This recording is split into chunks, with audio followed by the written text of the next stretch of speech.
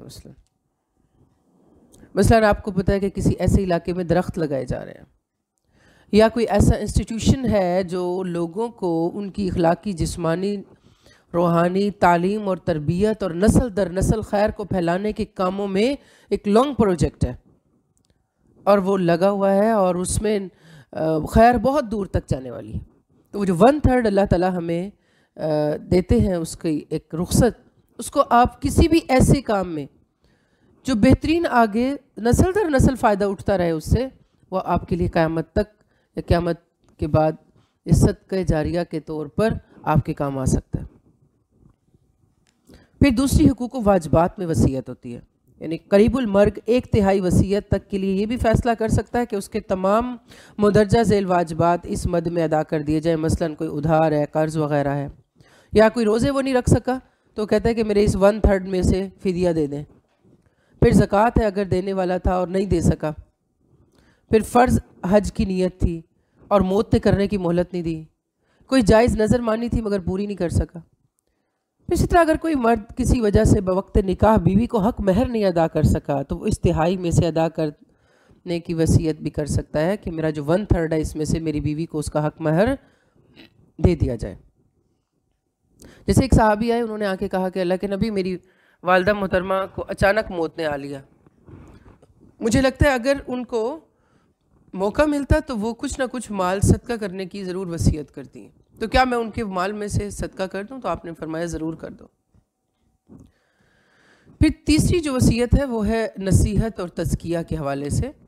वसीयत माल के अलावा उन हदायत और इंतज़ामात से मुतल्लिक भी हो सकती है जो करीबुल मर्ग अपने मुतल्लिकीन के ज़िम्मे लगा जाता है। मसलन कोई नाबालिग औलाद की देखभाल है, उनके छोड़े हुए कोई बच्चे छोटे छोटे हैं, उनके बारे में कोई वसीयत कि मैं तुम्हें वसीयत करता हूँ कि इनको दीन की या शरीयत के उसूलों के मुताबिक इनकी परवरिश करना।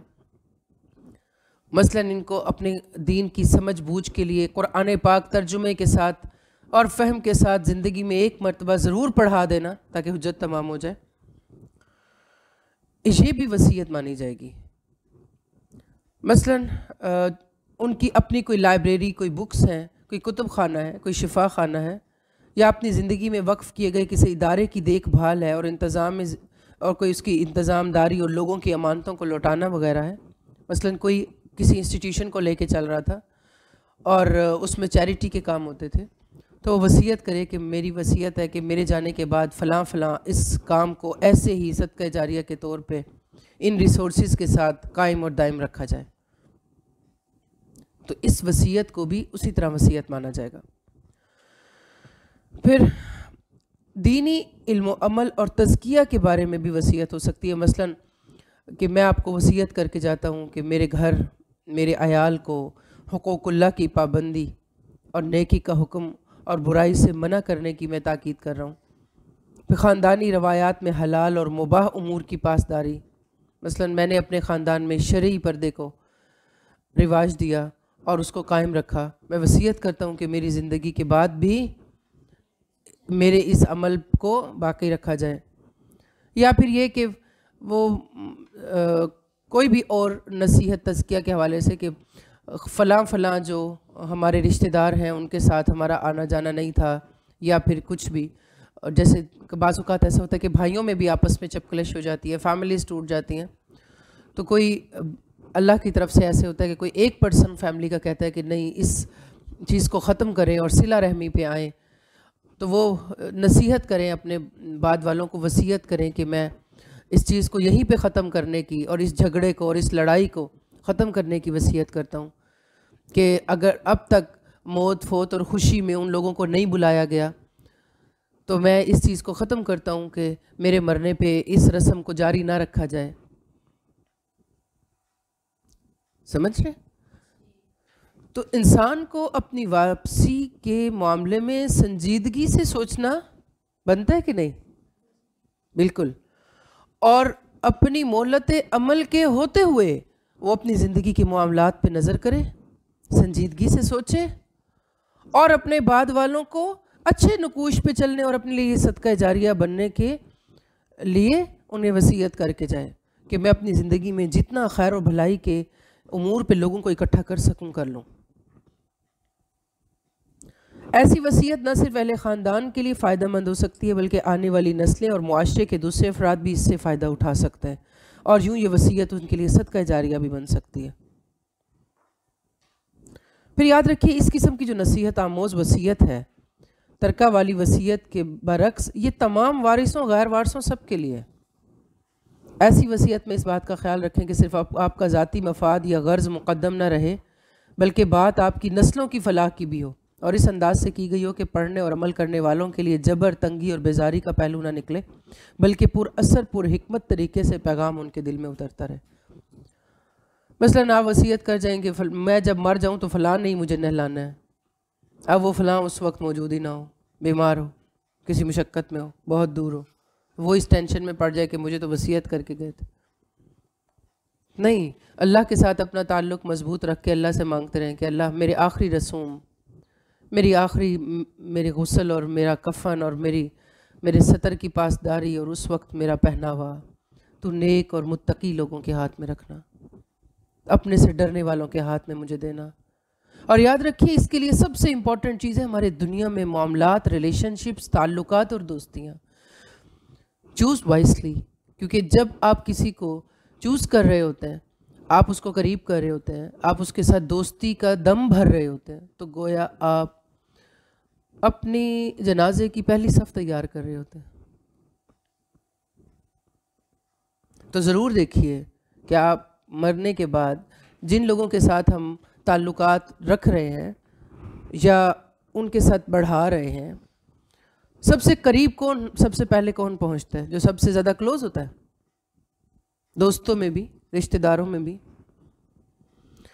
तो इंसान ये काम दुनिया में भी करके जाए कि अच्छे, नेक, अल्लाह से डरने वाले, बाअखलाक, बाकिरदार, पॉजिटिव, मुस्बत सोच रखने वाले, खैर के कामों पे जमा रहने वाले लोगों के साथ हमारा उठना बैठना, खाना पीना, लेन देन, आना जाना हो, ताकि ऐसे मौके पे जब हम लोगों के अपना काम खुद नहीं कर सकते और लोगों के मोहताज हैं कि उन्होंने हमारे कपड़े भी काट के उतारने हैं और हमें नहलाना भी है और हमें चादरों में लपेटना भी है, तो ना तो प्रोफेशनल लोगों के हाथों में दे दे कि हम पीछे छोड़ के जाए ही ना ऐसे लोग, या अपने कराबतदारों, अपने रिश्तेदारों, अपनी फैमिली में कोई ऐसे लोग ही ना हों कि जो उस वक्त हमें संभाल सकें, हमारे पर्दे रख सकें, कि वो पैसों की खातिर जो ये काम कर रहे हैं उनके हाथों में आ जाए हम।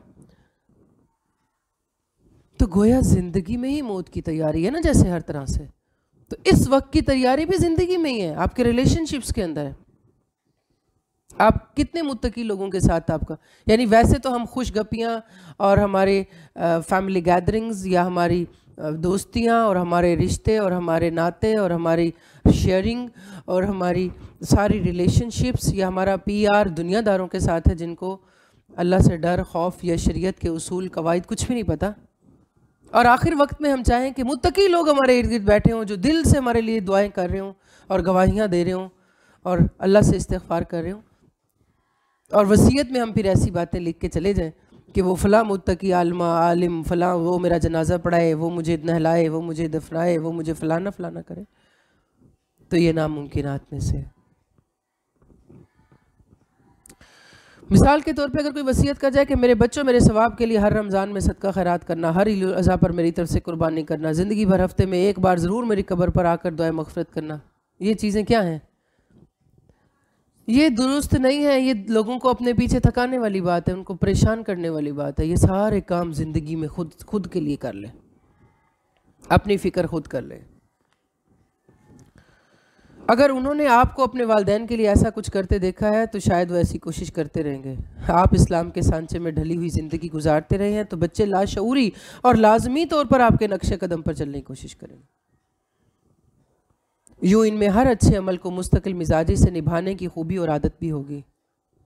एक बुक है खुर्रम मुराद साहब की आखिरी वसीयत, स्टॉल पे भी आई थिंक अवेलेबल है, अगर नहीं है तो उसको अवेलेबल कीजिए। खुर्रम मुराद जा साहब की एक बुक है आखिरी वसीयत, वो उन्होंने अपनी फैमिली के लिए, अहले खाना के लिए लिखी थी, और मोहतरमा बुशरा इरशाद की किताब है या बुनज, वो उन्होंने अपने बेटे के लिए लिखी थी। ज़रूर पढ़िए इनको। खुर्रम मुराद जाह साहब और मोहतरमा बुशरा इरशाद। खुर्रम मुराद जाह साहब की बुक का नाम है आखिरी वसीयत और बुशरा इरशाद साहिबा की किताब का नाम है या बुनज। ये आप सबके पास मौजूद होनी चाहिए, ठीक है। फिर गैर मुस्लिम ममालिक में बसने वाले मुसलमानों का वसीयत और नसीहत लिख कर रखना, ये फिर ज़रूरी इसलिए भी उनके लिए ज़्यादा ज़रूरी हो जाता है कि आप देखिए कि वहाँ के शहरी कवानीन के मुताबिक अपनी ज़िंदगी में सरकारी वसीयतनामे पर ज़रूरी इंदराज ना किए जाएं कुछ, तो ना सिर्फ मैयत को वहाँ गैर इस्लामी तरीके से कफना दफना दिया जाता है, बल्कि उनकी तमाम अमलाक को वरासत में मुंतकिल होने के बजाय सरकारी कब्ज़े में चली जाती हैं। उसामा बिन ज़ैद कहते हैं रसूल सल्लल्लाहु अलैहि वसल्लम ने फरमाया, मुसलमान काफिर का वारिस नहीं होगा और ना काफिर मुसलमानों का वारिस हो सकता है। यानी वारिस और मौरूस दोनों के लिए मुसलमान होना ज़रूरी है। तो जब कोई गैर मुस्लिम मुल्क में रहते हुए वसीयत लिख के नहीं जाएगा तो क्या होगा? खुद ब खुद गवर्नमेंट के पास उसकी सारी बिलोंगिंग्स चली जाएंगी। और ख़ास तौर पर जब मर्द हजरात बाहर कमाने के लिए जा रहे होते हैं, फैमिलीज़ इधर मौजूद होती हैं और अल्लाह ना करे कोई एक्सीडेंट या कुछ ऐसी चीज़ हो जाती है और वहाँ उन्होंने डॉक्यूमेंटेशंस पूरी नहीं की होती, तो फिर पीछे से फैमिलीज़ भी कुछ नहीं कर सकती। अंबिया ने भी अपने वारिसों को वसीयत की थी और ये बेहतरीन वसीयत होती है। इनमें पैगाम हक भी होता है जो ता क़यामत तमाम नस्लों तक मुंतकिल होता चला जाता है। कुरान मजीद में अल्लाह ताला फरमाते हैं, इज़ क़ाल लहू रब्बुहु अस्लिम क़ाल अस्लमतु लिरब्बिल आलमीन ववस्सा बिहा इब्राहीम बनीहि व याक़ूब या बुनय्या इन्नल्लाह अस्तफ़ा लकुमुद्दीन फ़ला तमूतुन्न इल्ला व अंतुम मुस्लिमून। जब इब्राहीम अलैहिस्सलाम को उनके रब ने कहा फर्माबरदार हो जाओ, उन्होंने कहा मैंने रब्बुल आलमीन की फर्माबरदारी की और उसी की वसीयत इब्राहीम और याकूब ने अपनी औलाद को भी की कि हमारे बेटो, अल्लाह ताला ने तुम्हारे लिए इसी दीन को पसंद किया है, तुम्हें इस हालत में मौत आए कि तुम मुसलमान हो। लुक़मान अलैहिस्सलाम ने अपने फ़र्जंद को वसीयतें की थी, या बुनैया ला तुशरिक बिल्लाह इन्नल्लाह इन्नश्शिर्क लज़ुल्मुन अज़ीम। ऐ मेरे बेटे, अल्लाह के साथ किसी को शरीक न करना, बेशक शिरक बड़ा भारी जुल्म है। फिर या बुनैया अक़िमिस्सलात वअमुर बिल मारूफ वन्हा अनिल मुनकर वस्बिर अला मा असाबक। 3 वसीयतें की, नमाज कायम करना, अच्छाई का हुक्म देना, बुराई से रोकना और जो भी तकलीफ़ तुम्हें पहुँचे उस पर सब्र करना। हमें अपने बच्चों को कैसी वसीयतें करनी चाहिए? हमारे यहाँ तो कभी मैं सोचती हूँ कितना उल्टा चल रहे हैं हम। ईंट का जवाब पत्थर निसाब में शामिल होती हैं चीज़ें और बच्चों को पढ़ाते हैं, सिखाते हैं, उनको मतलब समझाते हैं और अगर ना लिख पाएँ बच्चे तो नंबर भी काट लेते हैं। उनको पता होना चाहिए कि ईंट का जवाब पत्थर से, साथ ही ज़रूर बताएं ये इस्लामिकली ठीक नहीं है, ईंट का जवाब पत्थर से नहीं।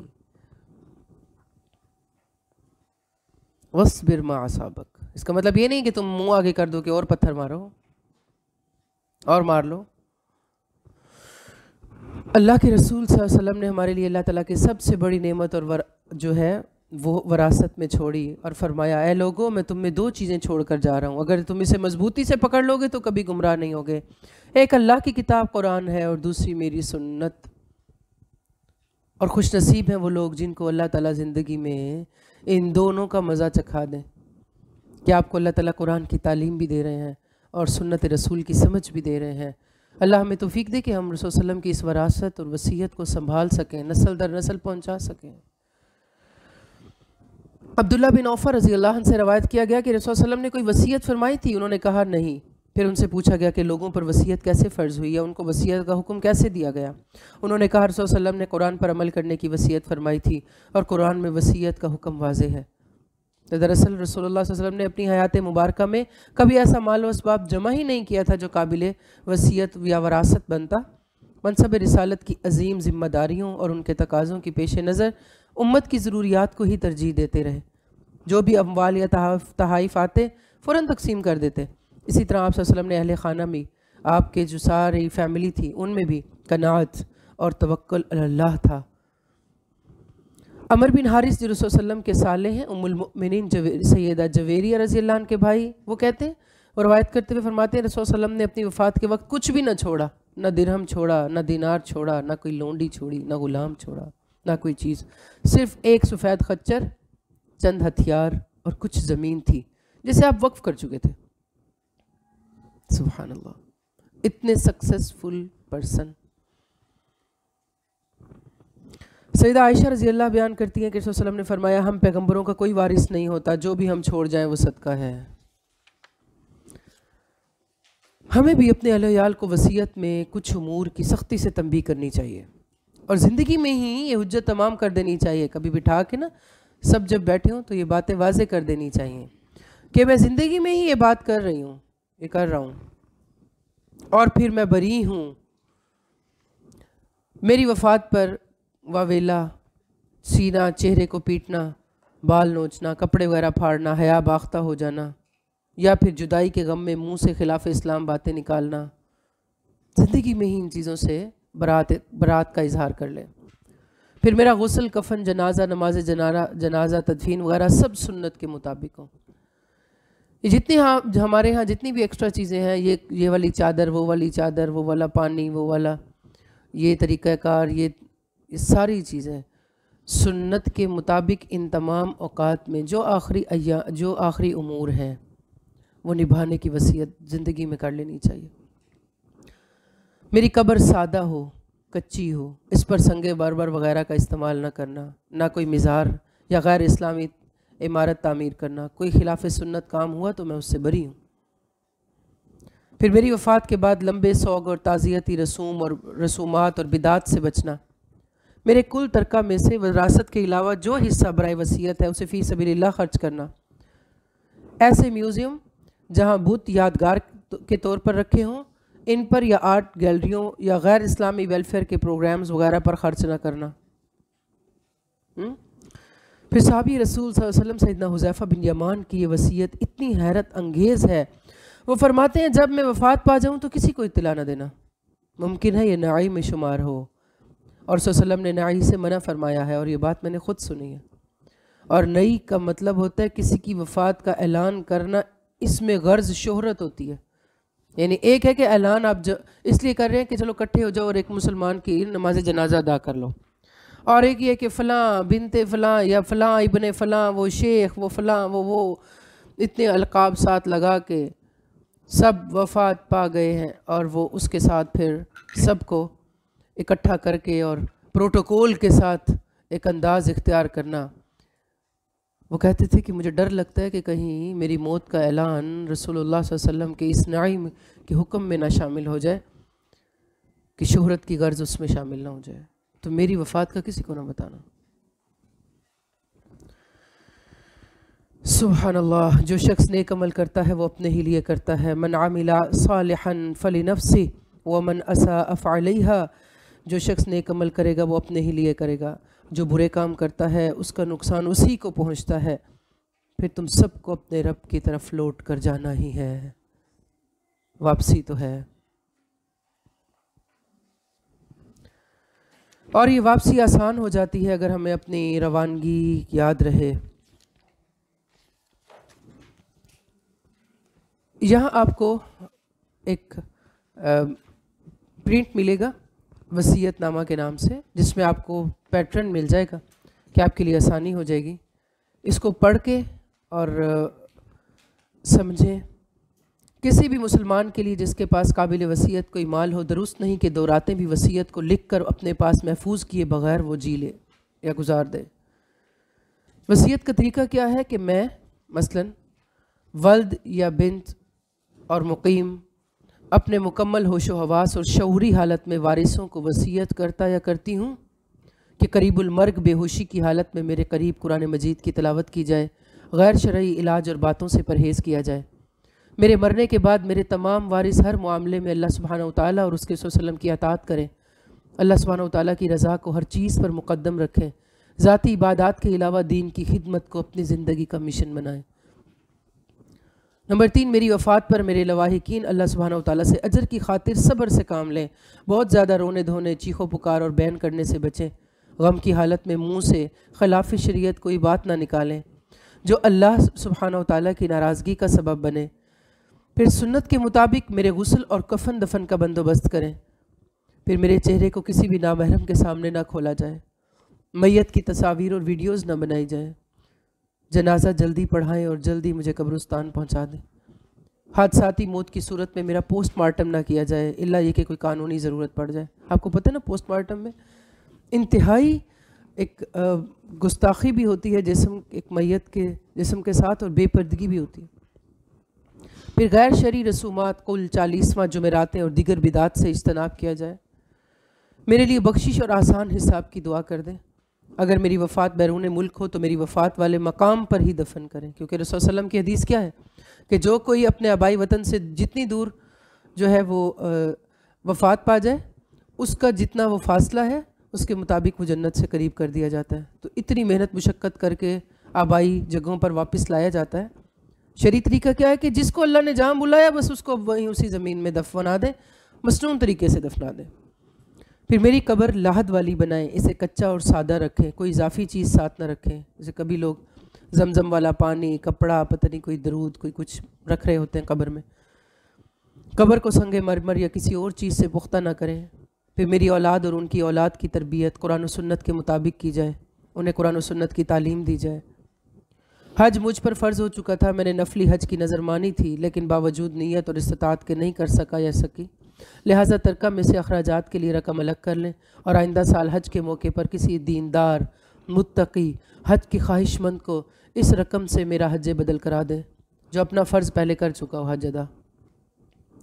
फिर मेरे ज़िम्मा कुल रोज़ों की, यानी जितने भी रोज़े होंगे, मसलन 30-35 मेरी ज़िंदगी में, क्योंकि जैसे ही बलूगत की उम्र शुरू होती है तो रोज़े हम पे फ़र्ज़ हो जाते हैं। फिर बाज़ औक़ात शऊर नहीं होता और साल हर साल गुज़रते जाते हैं। फिर हम कुरान की तरफ आते हैं, अल्लाह हमें शऊर देता है, तो पिछली ज़िंदगी के रोज़े रहे होते हैं, लेकिन वो तो फ़र्ज़ हैं और वो ऐसा फ़र्ज़ है जिनका फ़िदिया देना या उनकी कज़ा देनी है। तो अगर कज़ा देने की हिम्मत नहीं हो सकी तो फिर उनके लिए फ़िदिया है कि किसी और को ज़रूर रखवाने हैं। तो उनको फिर क्या किया जाए, अपनी हैज़ की, या फिर अगर मर्द हज़रात हैं तो अपने साल ज़िंदगी के जितने भी काउंट करके, और फिर रमज़ान कितने गुज़र गए और उनमें फिर कितने दिन बनते हैं, उसके मुताबिक फिर दिनों के शुमार के साथ उन रोज़ों का फ़िदिया जो है वो अदा किया जाए।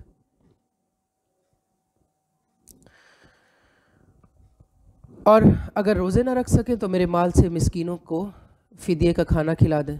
फिर माली वरासत का ज़्यादा से ज़्यादा 1/3 हिस्सा मेरे वारिस अपनी मर्ज़ी से गैर वारिसों में या मेरे तरका में से 1/3 हिस्सा फ़ी सबीलिल्लाह दीनी खिदमात सर अंजाम देने वाले फ़लाँ इदारे में मसलन जमा करा दें।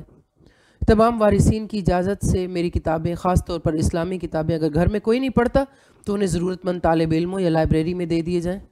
मेरे मरने के बाद मेरी वरासत शरीयत के मुताबिक वारिसों में जल्द अज जल्द तकसीम कर दी जाए। फिर वरासत की तकसीम से पहले इस बात की यकीन दहानी कर लें कि मेरे ज़िम्मा किसी की वाजिबुल अदा रकम या ज़कात तो बाकी नहीं रहती, इसकी अदायगी मेरे माल से कर दी जाए। फिर मेरी वफ़ात पर मौजूदा लोगों से मेरे कर्ज़ के बारे में मालूम कर लें। अगर कर्ज़ मेरे वाले वरासत से ज़्यादा हो तो मेरी दरख्वास्त है कि मेरे वरसा या कोई खैर खा इसको मेरी तरफ से अदा कर दें। अगर वो इस्तात ना रखते हों तो कर्ज़ खा मुझे माफ़ कर दें। अल्लाह सुब्हानहू व तआला उनके लिए दीन व आखिरत के मामलात आसान करेगा। उसके बाद माल की तफसील का चार्ट है, और फिर नीचे के अगर किसी की अमानत आपके पास रखी हुई है वो लौटाने की, फिर मेरे पास किसी की कोई कर्ज़ वाजिबुल अदा है वो मेंशन कर दिया जाए। फिर अपने शोहर, बीवी या वालदैन या शोहर के वालदैन और दीगर तमाम रिश्तेदारों, दोस्तों और अहबाब से दरख्वास्त कि वो मुझे दिल से माफ़ कर दें, मेरे लिए मग़फ़िरत और आसान हिसाब की दुआ करें। और मैं उन सब लोगों से माफ़ी की तलबगार हूँ जिनको मेरी ज़ात से कोई दुख या तकलीफ़ पहुँची, और ख़ुसूसन फ़लाँ का नाम भी मेंशन कर दें कि ज़िंदगी में अगर किसी के साथ कोई ज़्यादती हो गई या कोई तकलीफ़, ताकि उस मौके पर जब ये वसीयत पढ़ के सुना दी जाए तो सबके दिल नरम हो जाएं और उनको पता हो कि हम वो गिल्ट ले के इस दुनिया से नहीं गए, बल्कि दिल साफ़ करके गए हैं, ताकि सब लोगों के मामलात इसी जगह पे क्लियर हो जाएं। और उसके बाद फिर गवाहान के दस्तखत, फिर तारीख़ वगैरह भी। अल्लाह ताला हम सब को अंजाम खैर में आफ़ियत नसीब करे। सुब्हानकल्लाहुम्मा रब्बना व बिहम्दिका नशहदु अल्ला इलाहा इल्ला अंता नस्तगफिरुका व नतूबु इलैक। अस्सलामु अलैकुम व रहमतुल्लाहि व बरकातुहू।